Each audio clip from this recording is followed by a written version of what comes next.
जय हिंद। देखिए, हमारे तीनों सेनाओं के जो पहले चीफ ऑफ डिफेंस स्टाफ यानी सीडीएस जो थे बिपिन रावत, अब वो हमारे बीच नहीं रहे। इनका एक शानदार करियर रहा। ये उत्तराखंड से आते थे। इनके पिताजी भी सैनिक जो लेफ्टिनेंट जनरल के पद से रिटायर हुए थे। ये हमारे सेना के थल सेना प्रमुख रहे, उसके बाद पहले सीडीएस रहे। इनका मुख्य काम तीनों सेनाओं में समन्वय स्थापित करना था। ये अपने कार्यकाल में इसको बहुत ही बखूबी अपने काम को पूरा किए थे।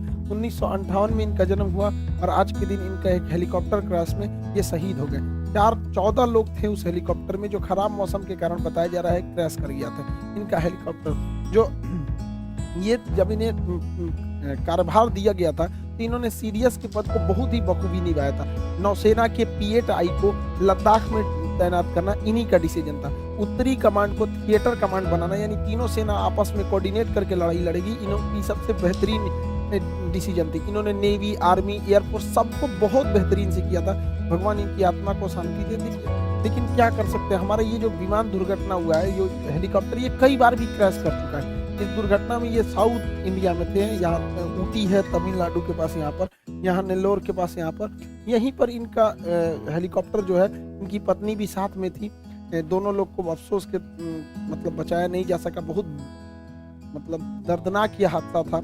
पूरी विमान में आग लग गई थी। मतलब शरीर को कई ऐसे जवान थे उनमें जिनके डीएनए टेस्ट करके पता करना पड़ा यहाँ पर। ये ऊटी के पास ये विमान दुर्घटना हुआ है यहाँ पे। ये जो हेलीकॉप्टर है एक्चुअली ये वीवीआईपी के लिए लाया गया था। अगस्टा वेस्टलैंड जो हेलीकॉप्टर था, जब वो करप्शन का शिकार हुआ तो Mi-17 V5 को एडवांस है, ये Mi-17 का एडवांस वर्जन है, Mi-17 V5। ये जो V5 है ये एडवांस वर्जन है, लेटेस्ट वर्जन है। इसे हम लोग 2012 के कॉन्ट्रैक्ट में लाए थे। 2018 में ये पूरी तरह से कंप्लीट हो गया था। 2019 में इसकी सर्विसिंग भी भारत में चालू कर दी गई थी। इसमें हमारे नरेंद्र मोदी भी जाते हैं। ये कई जितने भी वीआईपी लोग जाते हैं इसी से जाते हैं। अभी ये कई बार दुर्घटना भी ग्रस्त हो चुका है। 2013 में जब ये नया नया आया ही था, तभी उस समय उत्तराखंड के रेस्क्यू ऑपरेशन में विंग कमांडर शहीद हो गए थे। अभी कुछ दिन पहले ये अरुणाचल प्रदेश में दुर्घटनाग्रस्त हुआ है। 2019 में हमारे ही अपने सैनिकों द्वारा इसके ऊपर स्पाइडर मिसाइल चला दिया गया था, तो इसमें भी ये भी उस समय क्रैश हो गया था। हालांकि दुनिया में 60 देश इसका इस्तेमाल करते हैं, बहुत विश्वसनीय है। इसमें कई सारी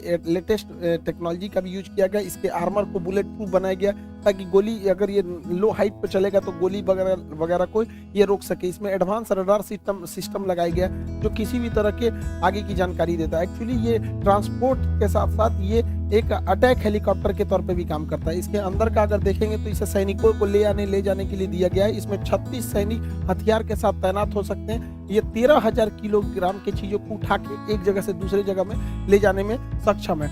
ये इसको मेनली मतलब ट्रांसपोर्ट के तौर पे इस्तेमाल किया गया था। ये बहुत विश्वसनीय दुनिया में रहा है। हालांकि कई टेक्नोलॉजी का 100% हम भरोसा नहीं कर सकते।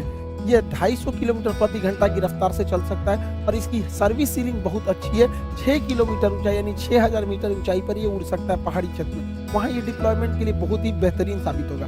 इसमें दो इंजन लगाए गए हैं। ट्विन इंजन पे ये काम करता है। नाइट विजन है इसमें, ऑनबोर्ड है ये, इसमें हर चीज की नई एडवांस टेक्नोलॉजी लगाई गई। फिर भी ये आए दिन दुर्घटनाग्रस्त होता है। हेलीकॉप्टर में कई ऐसे मतलब देशों में भी ऐसी घटनाएं इसकी रिकॉर्ड की गई है। इसमें on board navigation system, radar, advance radar system को लगाया गया है। ऑन बोर्ड वेदर रडार को लगाया गया है कि मौसम कैसा है उसके आधार पे भी जानकारी दी जाए। हालांकि प्रथम तो यही कहा जा रहा है कि ये जो विमान दुर्घटना हुआ है इसके पीछे मौसम खराब को जिम्मेदार बताया जा रहा है। हालांकि वायुसेना ने इसके लिए जांच के आदेश दिए हैं। आगे क्या होता है ये आगे समझेंगे। इसमें सेफ्टी का भी ध्यान रखा गया है। इसमें दुश्मन की आ रही मिसाइलों को भटकाने के लिए फ्लेयर की क्षमता है। ये फ्लेयर में बहुत हाई टेम्परेचर होता है जिससे कि हीट सीकिंग मिसाइलें दूसरी ओर डिस्ट्रैक्ट हो जाती हैं। इसमें एडवांस एविएशन सिस्टम को दिया गया है। इसके कॉकपिट्स को नया डिजाइन किया गया था, कस्टमाइज करके अलग अलग हिसाबों से। इसमें इसे हम लोग यूटिलिटी के साथ साथ अटैक के रूप में भी इस्तेमाल कर सकते हैं। इसमें अलग अलग जगहों पे हार्ड पॉइंट को हम लोग जोड़ के कारगिल की लड़ाई में इसका पुराना वर्जन Mi-17 भी बहुत कारगर साबित हुआ था। कारगिल के टाइगर हिल के ऊपर बम्बार्डमेंट करने और जो भी बहुत हाइट पर थी। इसमें ट्विन इंजन लगाई गया है। ये यूटिलिटी के साथ हार्ड पॉइंट के साथ साथ हमला भी बहुत तेजी से कर सकता है। इसमें कई सारे मिसाइलों को लगाया जा सकता है अलग अलग तरह के। इसमें मशीन गन है, सब मशीन गन है, ऑटोमेटिक गन है, रडार, रॉकेट्स है, मिसाइल फायर करने की क्षमता है। उसमें मशीन गन की भी लगाया गया है ताकि ये ग्राउंड अटैक को भी बहुत अच्छे से परफॉर्म कर सके। यह 60 देशों द्वारा विश्वसनीय हेलीकॉप्टर रहा है। हालांकि रूस की सेना में भी इसे बहुत बड़े पैमाने पर इस्तेमाल किया जा रहा है। हर देशों में इसका कमोबेश एक्सीडेंट का रिकॉर्ड रहा है। हम टेक्नोलॉजी पर 100% भरोसा नहीं कर सकते। एक्चुअली जब भी आप कोई विदेश से हथियार को लाते हैं तो उसमें परमानेंट आप मेंटेनेंस उतना अच्छा नहीं कर पाते हैं जितना आपके पास खुद का रहता है, क्योंकि विदेश अगर कोई ऐसे कल पुर्जे खराब हो गए जो विदेश से लाने हैं तो आप उसको थोड़ा सा टॉलरेट करके भी चलते हैं कि चलो भैया अभी पूरी तरह से खराब नहीं हुआ है। लेकिन वही अगर हम अपना हेलीकॉप्टर देखेंगे, ध्रुव जो इसे हम बना रहे हैं, तो अभी हमको स्वदेशी बनाना पड़ेगा। लेकिन क्या करें, भारतीय सेना में स्वदेशीकरण, मेक इन इंडिया को सबसे ज्यादा अगर किसी ने बढ़ावा दिया था सेना में तो बिपिन रावत जी ने ही दिया था।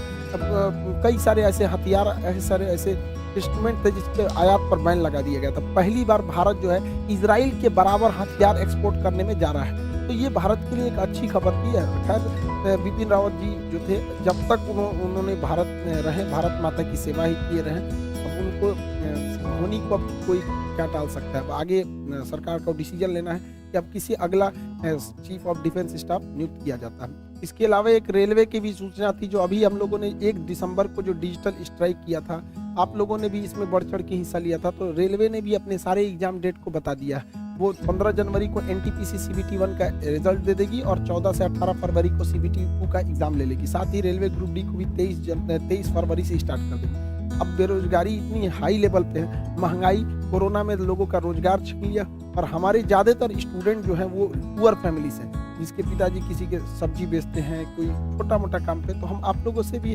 हमेशा से हम यही सोचते हैं कि आपको क्वालिटी के साथ साथ आप लोगों को बेहतरीन कंटेंट के साथ सबसे कम फी में दिया जाए। तो आप लोग को इस चीज़ को ध्यान में रखते हुए आप लोग के लिए पूरा कंप्लीट बैच, जिसमें आपका मैथ्स भी रहेगा, रीजनिंग भी रहेंगे, उसमें कंप्लीट जीके रहेगा, साइंस का पूरा पोर्शन रहेगा, करंट का पूरा पोर्शन इसमें कंप्लीट किया जाएगा। A to Z जितना चीज़ें इसमें रहती हैं सबको कंप्लीट किया जाएगा। इन टोटल चीज़ों को कंप्लीट किया जाएगा।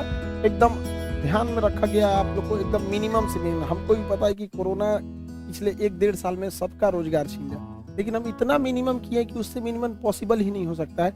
250 रुपये में आपको टोटल चीज़ें, आप खुद सोच सकते हैं कि इससे मिनिमम पॉसिबल ही नहीं हो सकता। इसमें हमारा टैक्स भी शामिल रहता है, जीएसटी, इनकम टैक्स वगैरह वगैरह। 50% तो सर्वर कॉस्ट सब में सब चला जाता है, टैक्स वगैरह। इससे मिनिमम में बाबू पॉसिबल ही नहीं हो सकता। तो इसमें ज़्यादा एडमिशन हम लोग नहीं ले पाएंगे। तो शुरुआत में जो एडमिशन होंगे वही इस फीस में हो पाएंगे, क्योंकि आपको ही पता है बाबू, इतना में आजकल समझ रहे हैं ना, इसमें 10वीं क्लास के टीचर जो भी बच्चों को जो पढ़ाते इतना मिनिमम रहता है। तो फिर भी आप लोग आगे जाके देश सेवा करेंगे। हमको भी इस चीज़ को फील करते हैं कि सबकी रोजगार को छीना था कोरोना में। ये एक मौका मिला है, आप अपने माँ बाप का नाम रोशन करिए, सेटल होइए, क्योंकि कोरोना ने साबित कर दिया है कि अगर आप गरीब फैमिली से हैं तो आपको एक सेटल्ड जॉब की बहुत ज़रूरत है, वरना कोरोना किसी को भी सड़क पर ला सकता है।